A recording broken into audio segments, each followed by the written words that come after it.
Hello, everybody. How are you all doing today? Oh, it's very, very festive, is it not? It's a very warm, cozy holiday setup right now. I just put up my Christmas tree. Barry's got his Santa hat, and there's a little fireplace here. I am filming this on Thanksgiving, so for everybody that celebrates Thanksgiving, I hope you had a good one. Hope you got to spend time with your friends and family and had some good food and eat pumpkin pie and watch good old American football. The Chiefs were winning the last time I checked the game. I think it's probably over now, so I don't know, whatever. I'm not really a football guy. But anyway, and if you're living in somewhere else in the world and you don't celebrate Thanksgiving today, happy Thursday. Or at least, I hope you had an okay Thursday. There you go. All right, and I'm really excited. I'm really pumped. I wasn't going to film this today, but I figured, you know what, why not? Let's just get it over with before December, because I have a little bit of a, we're going to have some animal facts coming up in December for the rest of these devil fruit videos. But for right now, let's tackle the last paramecia I have yet to discuss. Biblo's grow fruit. Let's get all the paramecias are done after this. That is an accomplishment. I am feeling very good about that until Oda reveals another paramecia. Actually, I wanted to ask you, which paramecia fruit, which ability would you like Oda to reveal next? And which character would you like them to have? Or if you don't know the character, maybe like a God's Knight, or maybe like one of the revolutionaries or something like that. I don't know. Just let me know. What devil fruit, what paramecia power have you maybe come up with for like a fan fiction or something, or just doodling ideas or something like that? Like, which one would you want to see? All right. So, yes, talking about the grow fruit, or the Iku no Mi today. It is a devil fruit used by a giant owl named Biblo who lives on Elbaph. What's the story with Biblo? We don't know. Robin and Chopper go into the Owl Library, and they see all of these giant books, many of which are the books from Ohara that Saul and the other giants had saved, and they're all huge. And Saul explains that the head librarian of the Owl Library is, in fact, a giant ancient owl named Biblo, and in a sort of tongue-in-cheek sort of way, just kind of explained it matter-of-factly that Biblo is a really old owl. Nobody knows how old. Biblo's been here since the very beginning. No one knows how long, so no one knows how he came to be on Elbaph or how old he is. It sort of reminded me a little bit of, did you ever read Lord of the Rings? I'm sure a lot of you have. Tom Bombadil. What's the deal with Tom Bombadil? Who is Tom Bombadil? He's just Tom Bombadil. He says it best. He's just like, I am Tom Bombadil. That's who I am, right? He was there before man. He was there before the elves even. Is he God? Probably not, but we don't know. You know, like, that's sort of the vibe I get with Biblo in the way that the giants kind of view him. It's like, oh yeah, there's just an ancient bird that lives here. He's got magic powers. Yep. Okay, as for Biblo himself, he doesn't seem to be able to speak human language, or giant language, I guess. He doesn't speak normally. He just speaks like an owl would. He just, whoo, whoo, whoo. He tends to sleep a lot, which, considering he is at the very bare minimum several centuries old, I'm thinking way older, by the way, because we're getting a lot of, like, early dates in Elbaph, right? Like Loki was talking about the primordial world being like over 10,000 years old, and it was like the first land that was ever forged. I would not be surprised in the slightest if they revealed that Biblo is 10,000 years old and was there at the very beginning or if Biblo was the one that like planted the Yggdrasil tree. Like, that would not be a crazy thing to me.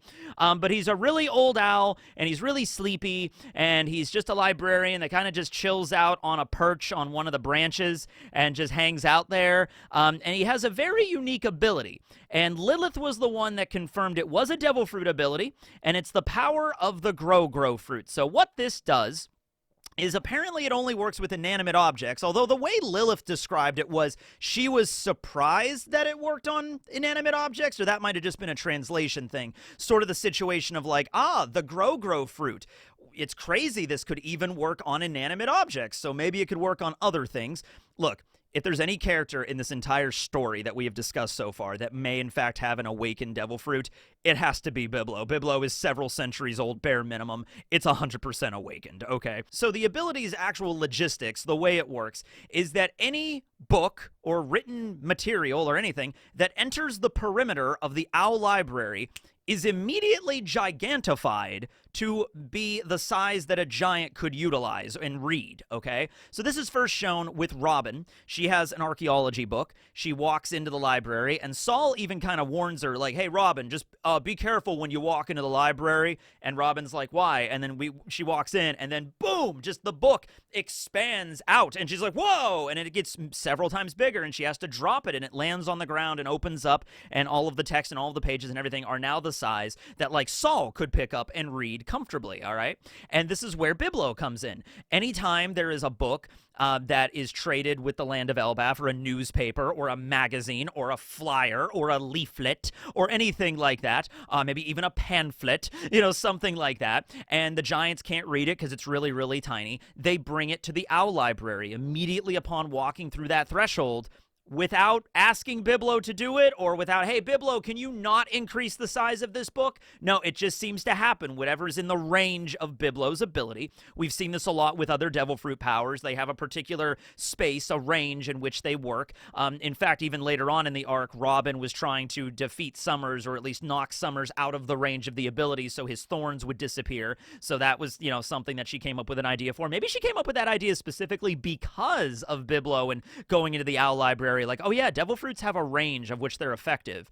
Knock him out of the range, maybe it won't work anymore, right? Like, that's something, right? So yeah, it doesn't seem to be anybody's, like, request. It's just Biblo does this with any book. Now, there are books in the Owl Library that were originally written by giants, therefore they were already big, and Biblo cannot make them shrink, because Chopper was interested in reading some books on medicine, and Saul was like, oh yeah, we have those. We have some of them anyway, but yeah, they're already giants, so they can't shrink down, so you're just going to have to make it the best as you can. And we see this scene with Bonnie and Chopper on top of one of the giant books trying to make it out, and they even admit that it's kind of hard to read with this, okay? So also, by the way, interestingly enough, in that one scene, we get to see the actual, like, alphabet or the text that, a normal book is written in. It looks very similar to Poneglyph's script, and we know Poneglyphs cannot be read, but maybe it's the same alphabet, but just in a jumbled up cipher that maybe Robin can read. Not really sure about that, but this is apparently like a regular amount of text. Like, Chopper and Bonnie would normally be able to read this. It's just they have a little bit of difficulty because it's so big. But normally this is it right here. Okay. So, couple of things about this ability. So it works on inanimate objects. Specifically, Biblo is only using it on books.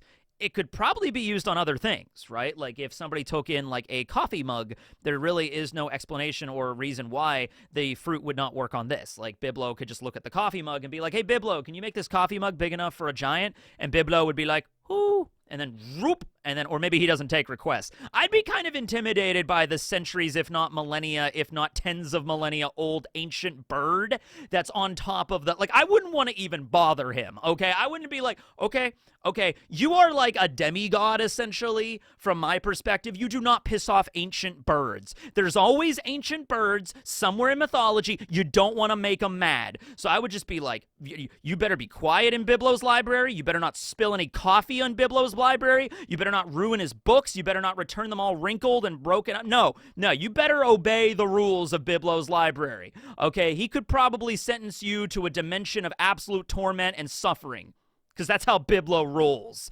okay? You just don't want to make him mad, right? So Biblo is obviously doing this as a service to the giants, because here's the thing that you might not have realized. Let's say you have a book here, right? This is, of course, the greatest book ever written. This is Piratology. I also have Dragonology, Egyptology, and Wizardology over there on my bookshelf. So this is a book that is in the format for a human to read, the right, size for a human just to open up and read and all that kind of stuff, right? So when you walk into the Owl Library and it increases in size perfectly to the size where a giant could read it. Could Biblo not increase the size even more? Could it maybe meet halfway between the regular size of the book and giant size of the book? Biblo is picking the size specifically for the giants. But I think if Biblo really, really wanted to, he could probably take a book and make it the size of a mountain or something, especially since he's an ancient owl that's had the ability for a very long time and is most certainly awakened. I don't think his abilities just limit it to the size of a human and then the size of a giant and nothing in between or nothing larger than that. I think he can make it several times bigger if he chooses to, okay? Also, the Owl Library is located right next to the Walrus School, and the Walrus School was mentioned to be new. It was built like within the last 20 years because of Harald's reforms and everything like that, trying to educate the youth of Elbaph rather than have them all just be warfaring giants of old, okay? So it's like, we're going to educate the kids. We're going to teach them about math and reading and writing and science and biology and all that sort of stuff, right? So it makes sense that they would put the Walrus School right next to the Owl Library. The Owl Library was obviously there first, and this whole area of the Warrior Spring is where they're at. And they mentioned that's pretty old because there's like old petrified wood that turns into the sand around the spring, okay? So Saul just kind of says, like, oh yeah, he's been here as long as anybody knows. So I'm assuming Biblo landed in this area, and then the giants built the library around him? Or Biblo built the library himself. I'm not sure how he was able to do it, what with being an owl and all, but he's, once again, very mysterious. So, yeah. Now, something that's happening right now in the story currently is that they have lit the Owl Library on fire. Killingham shot it with burning arrows because they're trying to break the spirit of the giants, and the Walrus School is also being torched, and so they're kind of destroying it right now. I have a feeling that Biblo is going to be a little bit pissed about that. Yeah, I have a couple of feelings that this is going to be a problem for Biblo, because Biblo seems to be this slumbering little owl, and Killingham probably did not know that the owl was in there. But yeah, he is going to wake up, see what the hell is going on here. I don't think he's going to be pleased. So if the rest of this arc is Biblo beating the shit out of the God's Knights, I'm okay with this. Biblo shows up, and there's a scene when, like, Gunko is there, possessed by Emu, and Emu looks upon Biblo, and Emu is just like, you, Biblo, my arch nemesis. And then Biblo is like, hoot, hoot. Ah, your clever wordplay won't save you now, Biblo. I'm in charge. Hoot, hoot. Damn you, you always best me. Well... No, I wouldn't be surprised. Hey, you know what? We already have Zunisha, 1,000-year-old elephant that was part of Joy Boy's crew, it seems. Why not Biblo, 1,000-year-old owl that was also friends with maybe Joy Boy or maybe Davy Jones or something like that? Who knows? Who knows, right? Exactly. Really old ancient animals exist in One Piece. You know, we have the elephant, so why not an owl, right?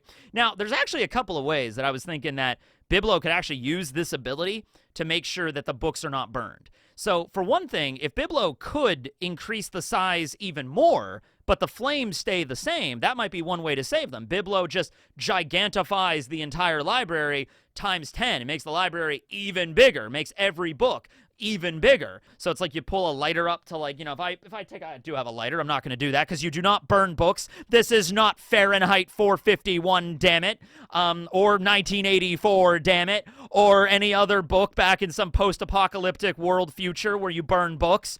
So if I were to take a lighter to this book, right, and just...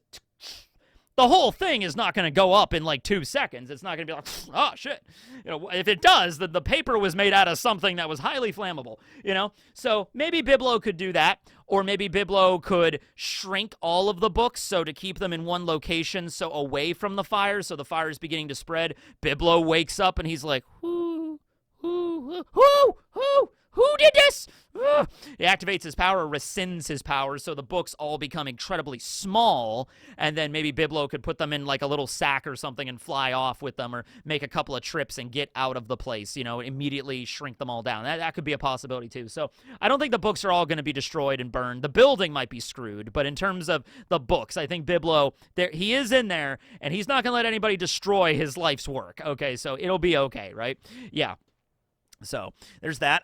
So a little bit of an interesting thing here of just the way that the naming of the ability works. It could be read as raising up or nurturing or cultivating, okay? So in the context of like raising a child, very apt given the fact it is next to the Walrus School, so the children can come over to the Owl Library and read about anything that they want at any given moment. That's pretty cool.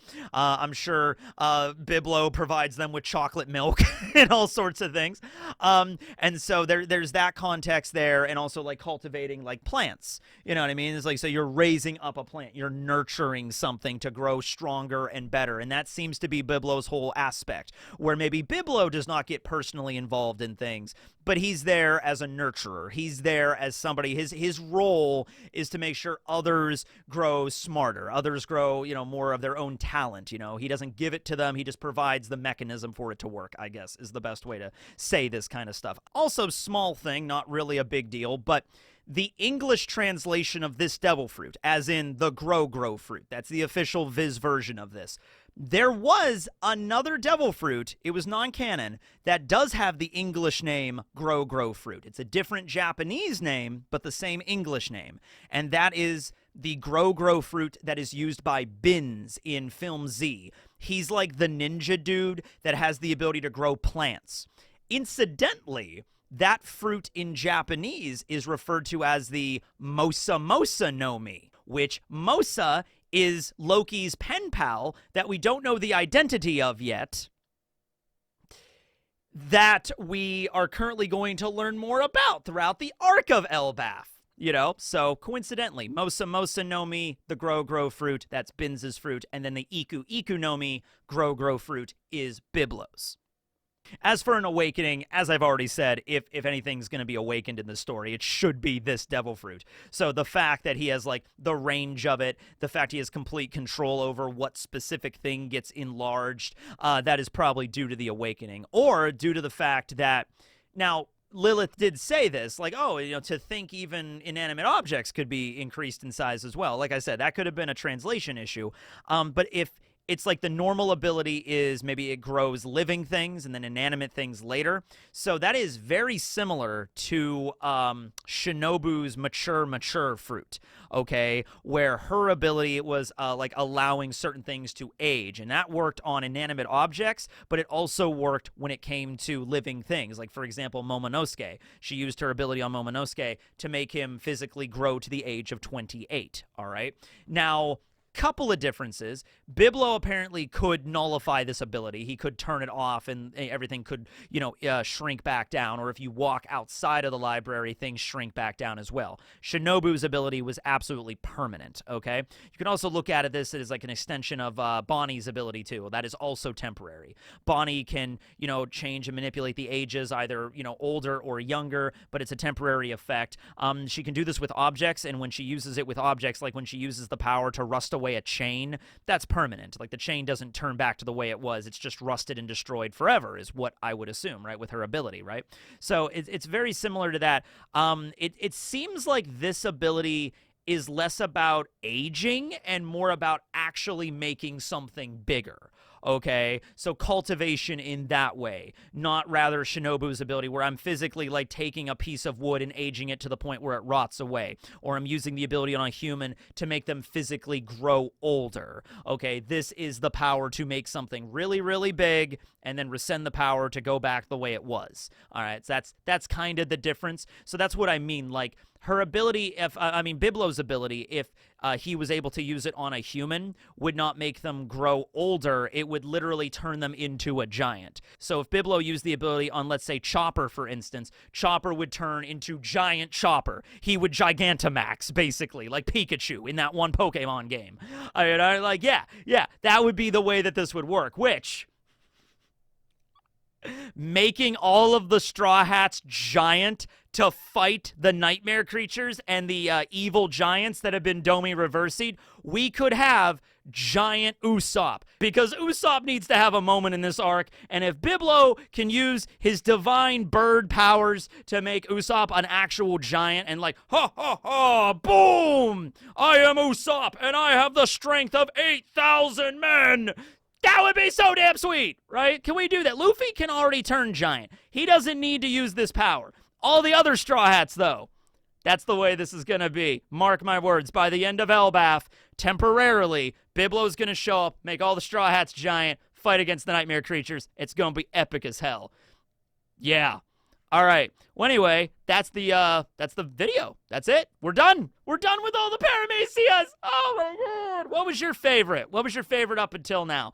But man, I've been talking about devil fruits on this channel for a while, so the fact that we're almost near the end is crazy. Now, I'll be making a video about the Zoans. We're going to tackle a couple of the Zoans, and we're going to do some of the one-off ones, the ones that only have like one model and there's nothing else. Like, for example, Miss Merry Christmas has the mole fruit. There's no other like similar one there. Smiley has the axolotl fruit in the Salamander series. There's only one in the Salamander series. We're going to tackle all the one-offs first, and then we're going to go into all the different categories, and the mythical zones are going to be a little different. I'm going to explain all of that in the video talking about the Zoans. Animal Facts, take 2. We're going to get through this, hopefully through the month of December.